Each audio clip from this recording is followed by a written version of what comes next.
On today's show, we know which teams have gotten better this offseason, but which teams have gotten worse. We take a look at the teams taking steps backwards, including a championship contender. All of that next on Locked On NBA.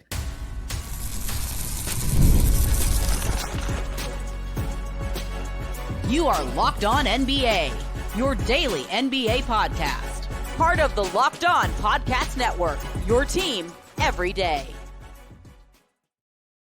Welcome to Locked On NBA Friday. Wes Goldberg here with Adam Ades, however you might be tuning in on YouTube, Odyssey, or your favorite podcast app. Thanks for making Locked On NBA your first listen every day. Today's episode is brought to you by Game Time. Download the Game Time app, create an account, use the code Locked On NBA for $20 off your first purchase. Terms apply. Adam, we're almost a week into free agency, and so much of the talk has been about the teams that have gotten better, the Sixers, the Knicks, all these teams.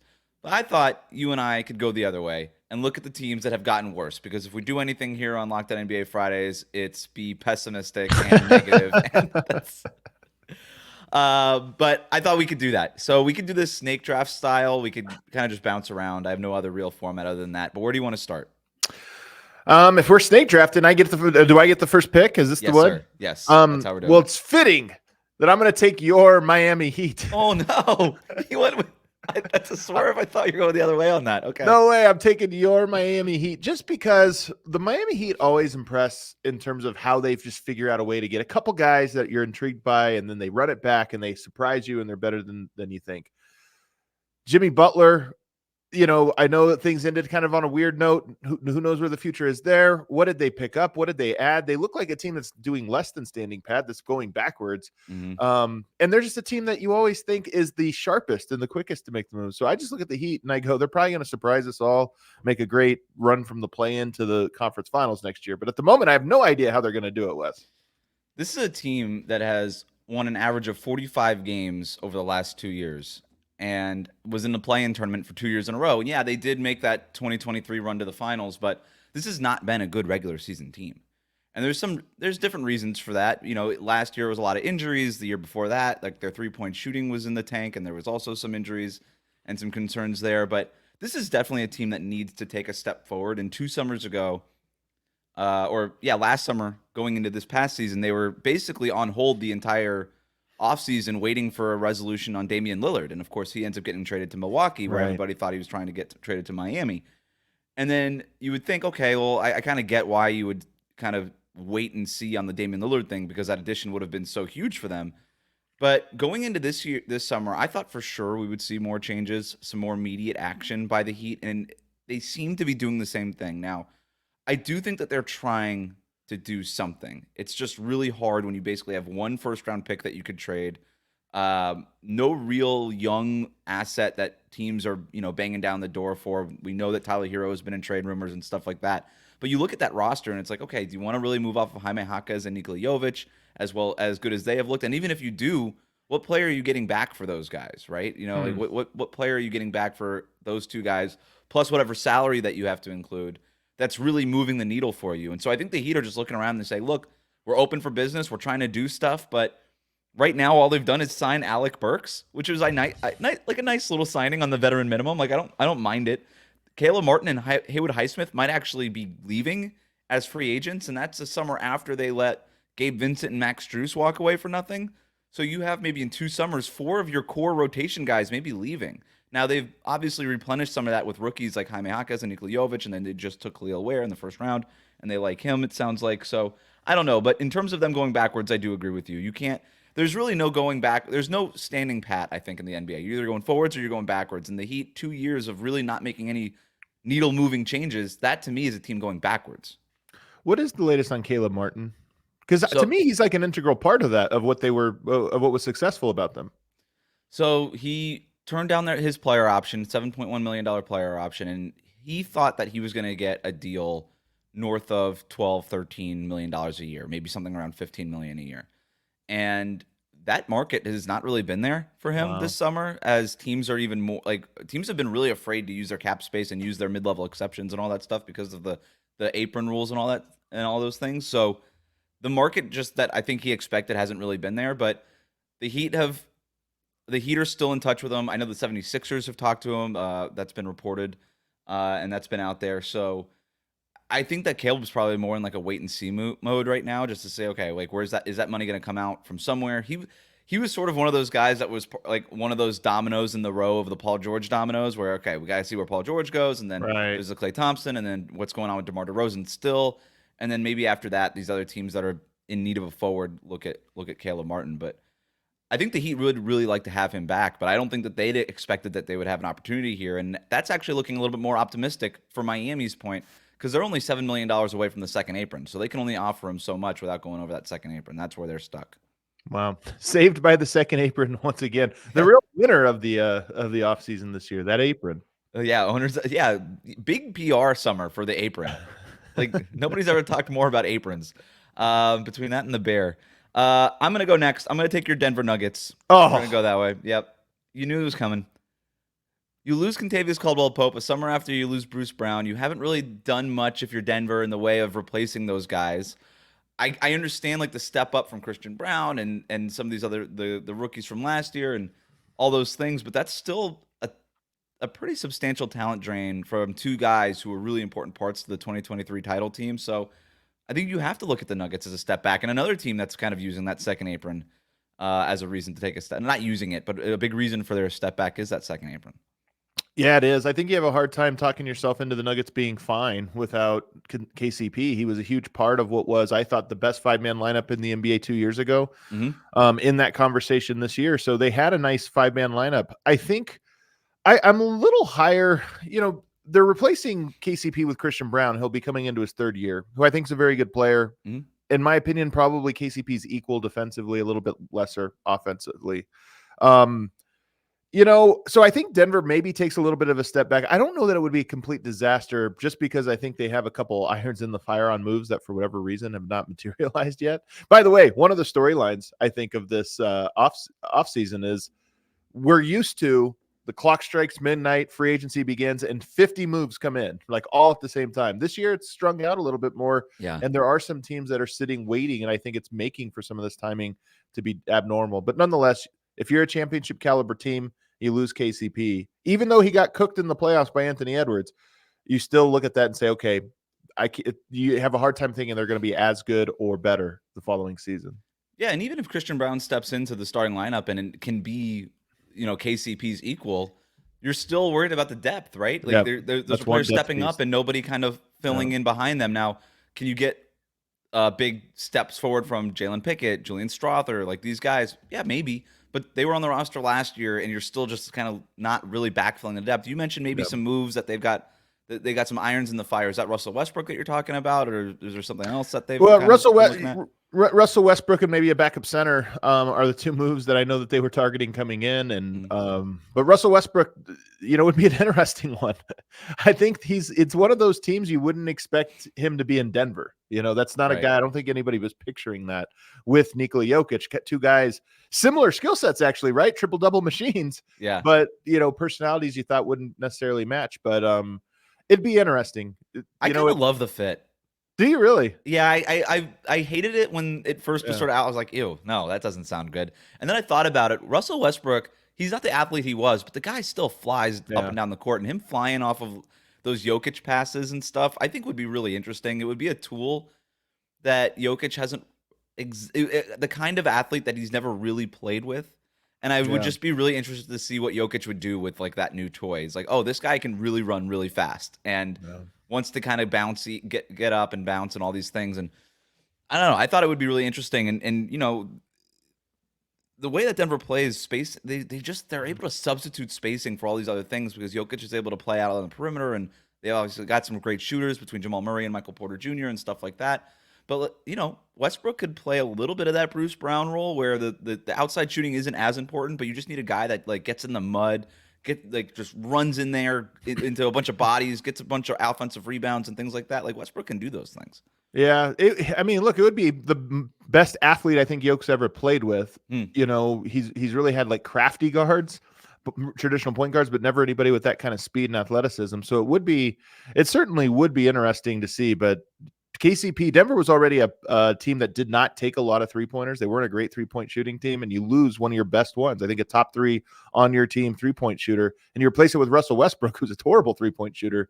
So spacing could be an issue for Denver next year. In fact, I expect it will be.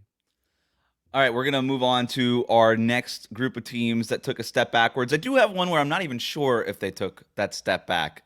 I think most people assume they did. Kind of want to I want to flip the tables on this a little bit. We'll do that next year on Locked On NBA.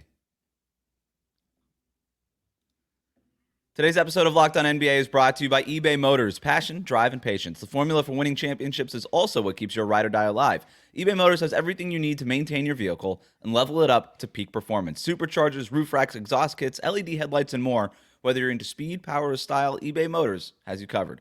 With over 122 million parts for your number one ride or die, you'll always find exactly what you're looking for. And with eBay Guaranteed Fit, your part is guaranteed to fit your ride every time or your money back. Because with eBay Motors, you're burning rubber, not cash. With all the parts you need at the prices you want, it's easy to make your car the MVP and bring home huge wins.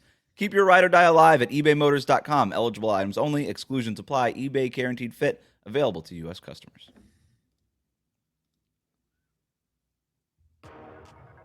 Welcome back to Locked On NBA. Thanks for making Locked On NBA your first listen every day. Best way to support the show. Subscribe on YouTube.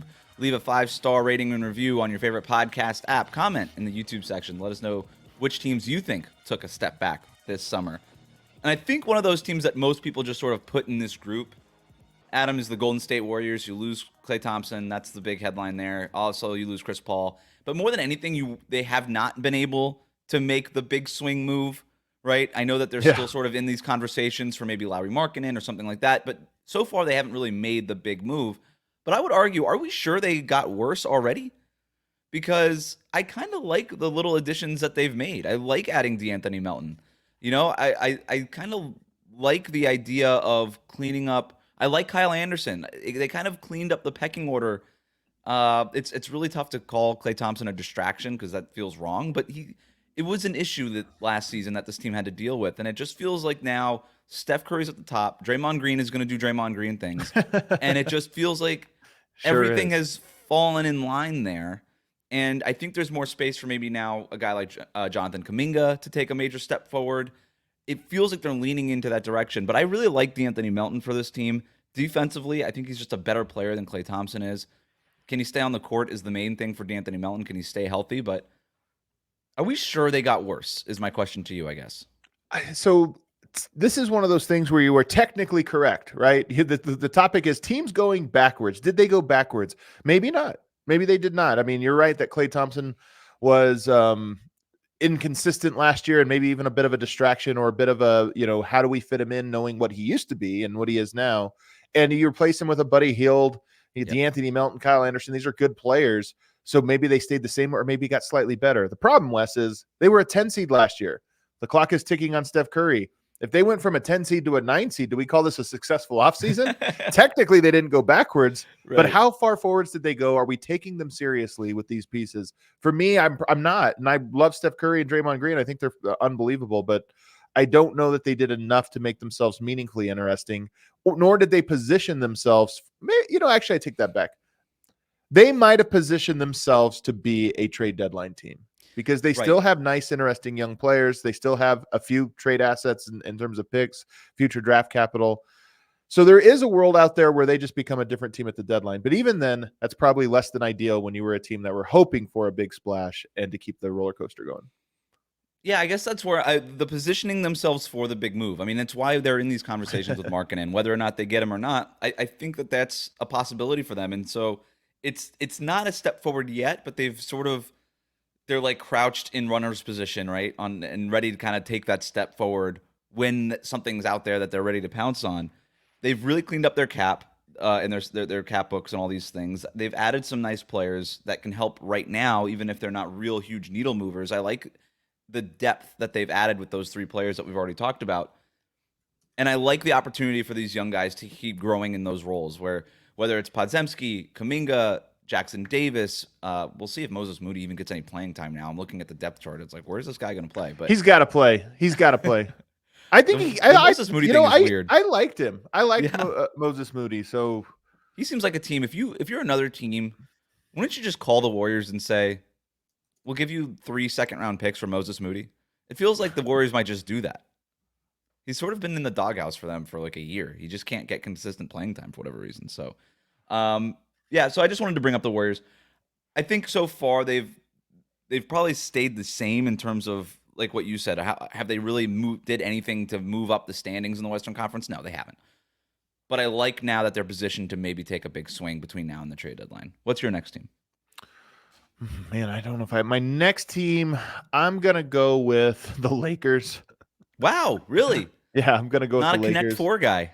Well, I love Dalton Connect. I actually think they did a great job in the draft, but I mean, come on, what are we talking about here? Not really a whole lot of great moves. You lose Taurean Prince, you add Bronny James, Blake Hinson, and Dalton Connect. Dalton Connect, while I'm excited for him, am I excited for him as a guy that's going to usher in the 5th championship for LeBron James? It's like Golden State.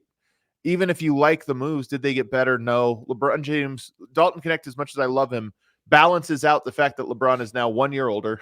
Like those two things, and Anthony Davis 1 year older. So I look at them and I go, you thought this could be a really like a fireworks offseason where maybe LeBron is sick of it or this or that.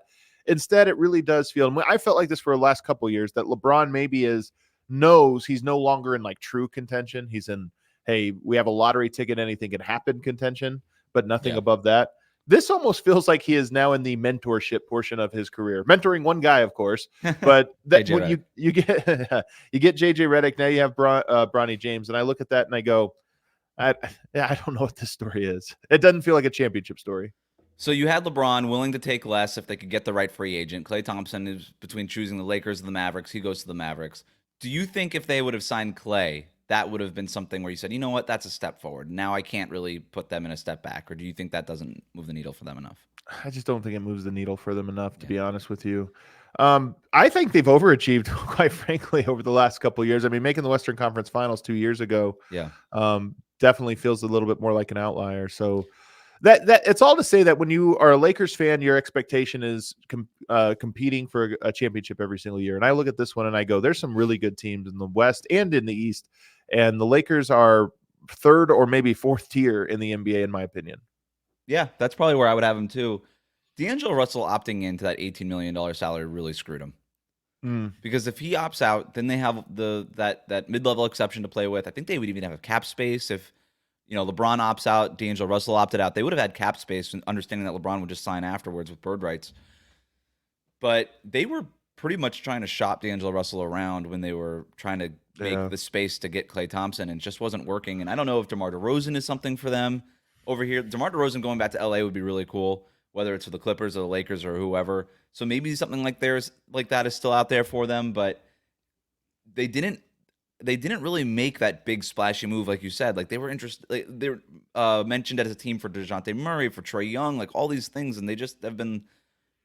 Otherwise, they said, we're going to hire JJ Redick, we're going to draft Dalton Connect, we're going to try to get Klay Thompson, maybe we'll try to make a move over here, but they haven't really been able to do anything, and I think a big part of it is because D'Angelo Russell opted in, and they haven't been able to get off that contract. So interesting what would have happened if D'Angelo Russell would have opted out. All right, so we've got the Lakers. I'm going to quickly hit the Clippers because we've talked about them enough on Locked On NBA in general, and everybody has been, but given that the theme of today's show is teams that took steps backwards, we got to at least mention the Clippers. Paul George out. Nick Batum, Derek Jones Jr., Kevin Porter Jr., like I don't know what that is. Like he's coming back. They add those guys. I like Batum and Derek Jones for them. That's fine. I like Dunn. I like Chris Dunn, honestly. I think that's worth a flyer. So kind of similar a little bit to the Warriors, where a star player leaves and then you add some like nice rotation pieces. Only the Clippers star player was still all NBA caliber type, and Klay Thompson wasn't exactly that. So they take an obvious step back here. Here's the difference to me, though, because than the Warriors, I'm not sure they actually took a step back, and they were significantly better team. That Kawhi Leonard gets hurt like he does every year, but he gets hurt, and maybe things could have been different, in this playoff run. You look at it now and you go, I think that we're out of the era of big threes, which is why what Philadelphia did is so interesting. But I think we're out of the era of big threes. You lose Paul George, but you replace him not with great players, but with role players, which is maybe what you needed in that spot. Like really good ones too. Derek Jones Jr. was just on a finals team. Nick Batum, we know, is very good. You have a player in Bones Highland who I think, the questions for him were his maturity, and maybe you get that this year, but talent was never a question. He's an unbelievable player. reminds me a little bit of like a Rob Dillingham, to be honest with you, who just got drafted in the lottery. So you look at this and go, I actually think that there's a world where this works out for them, but it's the Clippers. And we really are still talking about, at the end of the day, it always comes down to the health of a Kawhi Leonard and a James Harden. This doesn't change anything, right? Like the Clippers, the Paul George leaving part, it's weird, but I do agree with you. Their ceiling ultimately rests with whether or not Kawhi Leonard is finishing a playoff series or not. Is he healthy in the postseason or not? And it doesn't really matter. You can have Paul George and James Harden like we saw last year, and it's not going to matter if Kawhi's not out there and healthy. You're not a championship team. If Kawhi can be healthy in the playoffs and kind of kick it into Kawhi gear the way that he does 1 month out of the year, every year, and he does that in the postseason, then yeah, I think this team does have a higher ceiling than maybe even did last year. But it all comes down to his health. I have no idea. It's been so long. Like, we know he's a good player. We know he's a great player. But the question is, like, can he outduel a Luka Doncic? That's a Kevin Durant, like that type of thing. And to be honest with you, we're just not sure anymore. It's been so long. I think he can. I have two rules. Don't watch the Hornets after February, and never trust Kawhi Leonard and the Clippers. Those are my two rules. Good rules. Good rules. Speaking of tanking teams, maybe a couple tanking teams took a calculated step back. We'll talk about that next on Locked On NBA.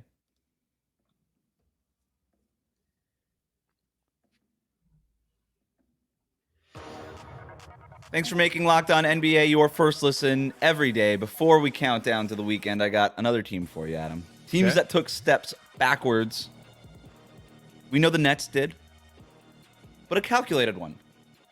They trade away Mikal Bridges. They get their first-round pick back, a bunch of their first-round picks back, and most notably, they get their 2025 pick back. Yeah. So they are positioned to tank hard, and that looks like exactly what this team is going to do. There's probably still trades to be made when it comes to Dorian Finney-Smith. Are they able to kind of move Cam Johnson? Heck, they could move the Ben Simmons contract. It's expiring. It's not that bad. $40 million in expiring contract. That could be helpful to a team trying to get off of long-term money. There's still stuff that could be done here. It's a calculated step back. It's a great step back, but a step back nonetheless, and that's the theme of the show, so I thought we could talk about them. I mean, I don't have much to say about them other than that's what you need. The bigger note I have is a lot of teams, I think, and maybe Denver was one of these ones, was you're afraid to go into a second apron. You're afraid to commit all that money and deplete the war chest.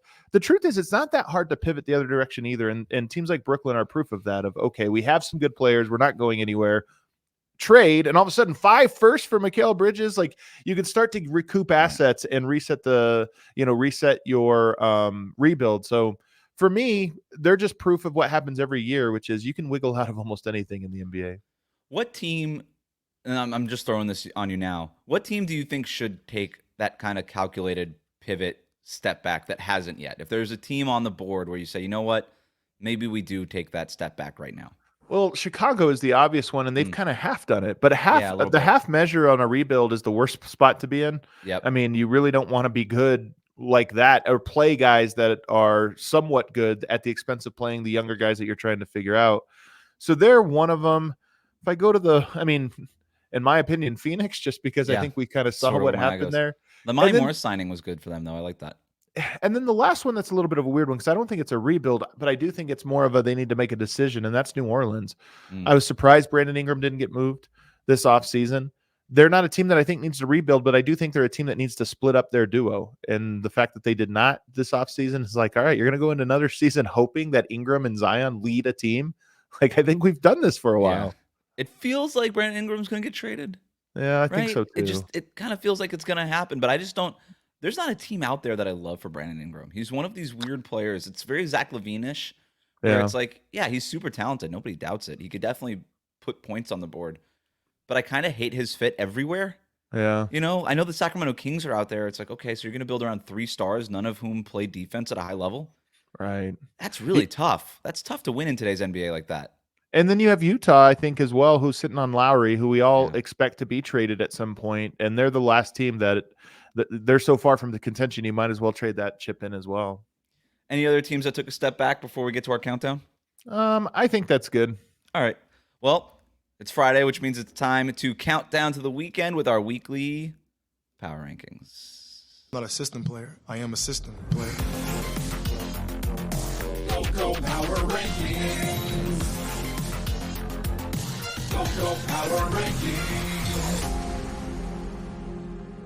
What's our countdown this week, Adam? Shaq with the Celtics, Akeem with the Raptors. We've seen some legends in jerseys that just don't make sense. The latest one, Klay Thompson in a Mavs jersey. So weird. So weird. It's not going to look right. So this is, guys, we hope we never have to look at it in a jersey that they're not currently wearing, because it would be weird. I don't know if the air horn's appropriate, but that's the only thing I've got queued up. So that we're going to stick with the air horn. Starting at number 5, I'm surprised this guy was so low. It's Giannis Antetokounmpo. You got him in the Bucks jersey. I'm an advocate for these small markets, man. I don't like to see them lose their guys, but there's just something about Milwaukee right now that feels stale and almost I can envision him in another jersey. That's what I was going to say. Different. That's why he's your honorable mention. That's why he's number 5. He's on the list. Oh, he should is. be higher. He's a 2-time MVP. He should be 1 or 2. I'm starting to. I know. So here's the thing with Giannis. And the specific framing of this, it's weird to picture him. We're only a few years removed of every fan base photoshopping Giannis in their jersey. That's true. So I have seen him in a lot of Warriors jerseys, a lot of Heat jerseys, So I can I'm starting to picture it. I'm starting to picture it too, and I don't like it. Number 4, Shai Gilgeous-Alexander. Yeah. This one's an interesting one. Could be an MVP. It certainly will be an MVP candidate next year. I think they have the number 1 or number 2 team in the NBA. You probably have to pencil them in for number 2 just since the Celtics just won. But they make the addition of Caruso and Hartenstein. But he has been the culture setter. He has been the icon there. I think he's a guy right now that we're just so far away. He's going to be there for the next 5 years. It's hard to imagine him going somewhere else. And I think they're going to be a great 5 years, by the way, Wes. I think the Thunder have a bright future. Sam Presti learning from the failings of the Kevin Durant era is a very important thing here, where he was very reluctant to go all in on that group and spend money. Really tried to go all in on the draft and build depth through the draft and young players. And this year he said, screw that. We got the players we need. We bring back the players we like, not just the stars, but Isaiah Joe, Aaron Wiggins, really helpful rotation pieces that I like a lot. But also, let's spend the money on Isaiah Hartenstein. Maybe it looks like an overpay. We don't care. We're trying to win the championship. Nobody's going to care if we pay him $7 million more a year than he's worth if we're holding up the Larry O'Brien trophy at the end of this whole thing. And then obviously the Alex Caruso thing was huge. So I love their offseason. I love how just real quick, they were just like, we need these 2 things, and we went out and we did those 2 things. Right. We needed to replace Josh Giddey with a helpful player. We did that. We needed to go get a center with some size who could play with Chet. We did that. None of those contracts are going to be too onerous going long term. Even the Hartenstein thing is 3 years front loaded in the first 2 years on that salary. So when all these extensions start kicking in for their young guys later on, they're going to be fine financially. It was a perfect offseason, well executed. Sam Presti went up to the plate, hit a home run, and that was it. Yep. And but in terms of Shai Gilgeous-Alexander, I think I've seen him in a Clippers jersey before. You're right. You're right. Number 4. Number 3. Number 3. Joel Embiid. Now this one is because you start the process when Embiid is drafted. It was called The Process. Then he said, you know what? No, I'm the process. He took the name on by himself. Right. I was trying to think it'd be like Magic Johnson, be like Showtime. No, I'm Showtime. Those guys are just the Lakers. Showtime and the Lakers. Yeah. So he's the process. And if he were to leave, the process has been over for a while. Like, I don't think this is an extension of the process, but nonetheless, part of me thinks if you take the name of a promise, this is the promise that we're going to slow play this into a championship. If you take that name, you got to stay until you either retire or win a championship. You got to at least complete the process if you are the process. Even if it's a failed process, if you take on the name, you have to stay there. So for me, imagining Embiid in another jersey is like, no, can't do it. I'm with you. And he means so much to that city too. Like the Philadelphia fans love that guy. He's really embraced them. He's done well. He recruited Paul George with one side eye. Guy's a hero. So, hey, you got your guy. You got your guy. Like they bent over backwards. They're bringing in your guys. You can't leave. Number 2, Nikola Jokic. I got to go with Jokic here. Oh, I know who number 1 is. Okay. Number 2. And that's because look at here. Denver, in my lifetime, I never thought Denver would have an MVP player. Denver was always going to have the 12th best player in the league and then maybe the 50th best player, and you're going to have to try to win a title that way. To get a 3-time MVP and a guy that just happens to be the one person on earth who doesn't want fame, perfect. Match made in heaven. We got it. So Jokic, Can't picture him in any other. I had only picture him in that number 15, Wes, that Denver Nuggets number 15. I think I know who your number one is going to be, and I actually think Jokic should be number one on your list. And maybe you were trying to curb the homerism bias a little bit on this by putting him number two, but it just everything you said about Jokic is absolutely true. Yeah. He's already in the Hall of Fame, a lock. He's going to have a statue in front of Ball Arena, all those things. But I don't want him leaving. Where's he going to go? Where's Jokic going to go? That's going to. I don't even want to play this game. He can't go to a New York team. He can't go to an LA team. He can't go to Miami. Wrong. It'd be so wrong to Miami. He does. There's a club he goes out to every time he's in Miami. So, he's always spotted there. Yeah. So I don't know. Brothers. Yeah, him and his brothers. They love to go out. All right. Dude, but number one, yeah, we all know it is. You know number one. It's Steph Curry. It would break everyone's heart if Steph Curry were to do the thing where it's like the Tom Brady, where it's just one season and he's an Atlanta Hawk. And we're like, what? That doesn't even make sense. But where are the Warriors going with this? I know we talked about them earlier. They're going even if they got Lauri Markkanen. What's that doing? They're not winning the Western Conference. They could win with Lauri Markkanen. I kind of am rooting for the Steph Curry, Tom Brady year. Really? Go somewhere. Win one just to more. prove it wasn't all Kerr like everybody says. Yeah, everybody says it's Steve Kerr, right? Nobody gave Steph enough credit. Yeah. I don't know. I'm sort of if you want Steph Curry to win another championship, it's not happening in Golden State. It's just not. Kobe Bryant won 5 championships. You could maybe argue he could have done this and won a 6th one. Would it have meant the same thing? I don't think so. The farewell tour was incredible. The 60-point finale was incredible. Yeah. Sometimes there's things that I hate to say this because this is loser talk, but there are sometimes things that are more pure and more important than the championship. And for me, he won 4. That's incredible. If they get another one, who knows? Like guys are playing later into their careers. Maybe it's not this year, but next year or the year after. And it's like, hey, he's still good enough to be that guy. So there's still hope for that. But more than anything, it's like, I just like the quaintness, this old school feeling of a guy that just is like, no, I am on this team. And if they're good and bad, a lot of that's on me. And I'll just try to make them as good as possible. I kind of like that. And I don't want to see him be the mercenary and go to the Celtics. Nobody wants to see that. For the record, I am not arguing that. I also don't want to see him on the Hornets. And this whole idea that if he were to ever switch teams, he would go back to Charlotte. LeBron James LeBron is literally the only player who ever left a team and went home. No other player. I remember Kevin Durant was a free agent. DeRozan in LA. The Wizards, right?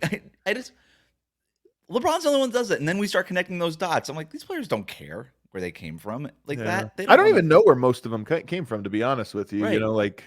There's only a handful of guys you really know. And technically, Steph was born in Akron, wasn't he? Wasn't he born in Ohio? I think he was. Yeah, you're right. He was born in Akron. Is that the homecoming? Is that how it works? Maybe it's that one. I don't know. I as long as he's competing, he doesn't need to win another championship. But to your point earlier, like the pureness and what you actually want to see out of Steph, I want to see him have a chance to make the second round of the playoffs. And I think if he were doing that, I bet he would be happy too. Just the taste of a chance. That's all we need. You can't be out of the playoffs. You can't be in the play-in tournament.